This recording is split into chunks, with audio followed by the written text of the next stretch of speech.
Representative Bryant. I think I heard you say earlier that this really isn't a religious recitation of words. I don't like to use the word document because this compilation of words is not in the Bible in this order. There's 3 different places in the Bible where pieces of it are found, and somebody put it together and put it out here on a monument.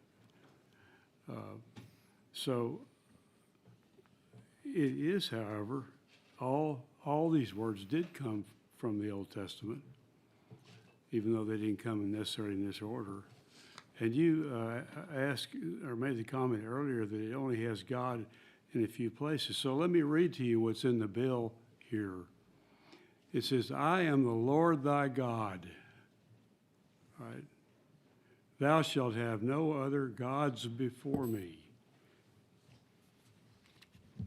I'll skip the next line. Thou shalt not take the name of the Lord thy God in vain. Remember the Sabbath day and keep it holy. Honor thy father and thy mother, that thou may be long upon the land which the Lord thy God giveth thee. Now, are you maintaining that that's not religious? I don't believe I ever statement? said that I did not think the Ten Commandments were religious. I think it's inescapable that it's religious in nature. It's everybody the agrees very with that, essence of right? it. What I was saying from a constitutional perspective is when we had the lemon test from 1971 to 2022, there was almost a presumption of unconstitutionality I'm not if interested it in was law. religious. No, But now, I'm on the should we, not on the could we. Okay, I'm not interested in a constitutional debate here because it will be litigated and somebody will decide it if this passes. I'm just talking about what we heard Mr. Tallarico talk about, and I mentioned a little bit earlier as well, about a child in the classroom who is not a Christian or a Jew seeing on the wall Christian Jewish scripture. That's really what's at stake here.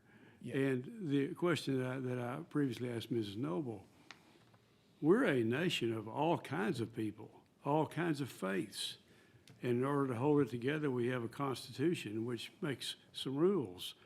The basic idea is whatever we pay for with our tax money, all of us together, that money is not used to raise up one person's religion over another person's religion.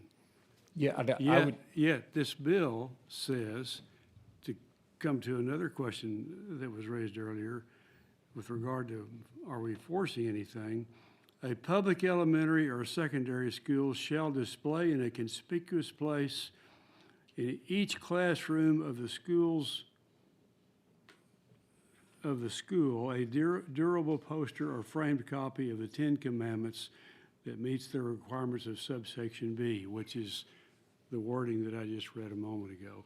Now, we are requiring every classroom to have it, and the words come right out of the Christian Jewish Bible, and half of them are talking about God or the Lord or making one reference or another to a deity.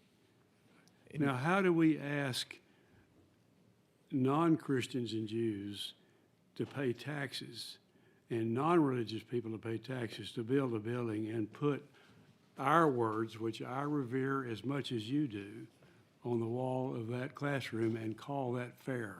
And I think you go back to the fact that it wasn't our choice that the founding fathers used that document to build a lot of the foundational laws and structures and principles that we have. But that fact is inescapable as well. That's what they used. And I think it's good and it's right for us to remind students of those foundations of law and those foundations of society that our country was built upon. And I think it's good for them to remember Yeah, but that. see, one moment you're a historian, the next moment you're talking all about deism and religion. And all 3 of you guys have a religious vocation. Wouldn't you agree? I Wall would say builders. a relationship with the Lord. Excuse Yes. me, but you're working for institutions that are essentially yeah. religious, are you not? And that you have a religious vocation? First Liberty is for sure. Yeah. Wall builders, yeah. definitely, Yeah. right? Mandatory. All right, so, I mean, let's be real with each other here. You've got a religious motive for wanting to see this on the wall. No, as a constitutional attorney, what I want to see is a restoration of what the expressions that we used to have in this country that we lost in 1980 by a flawed test and a bad opinion by the Supreme Court. I want to get us back that status quo ante that we had for 1789 to 1980. We should get back to that because I think that was well and good. Thank you. With all due respect, I'm not buying that. I'm thinking about the people that I represent. I represent 200,000 people like everybody else up here. Just take them. I've got every kind of person in my district. We have schools that have where there's 20 languages that are spoken there, and they're trying to get everybody to speak in English. They're coming from all over the world, or their parents did. They're Americans. We have people been here generations and generations that are not Christians and Jews. And you're asking us to put Christian and Jewish language on the wall of classrooms that they paid for. That's not fair, and that's not American. We'll have to agree to disagree. All right, members,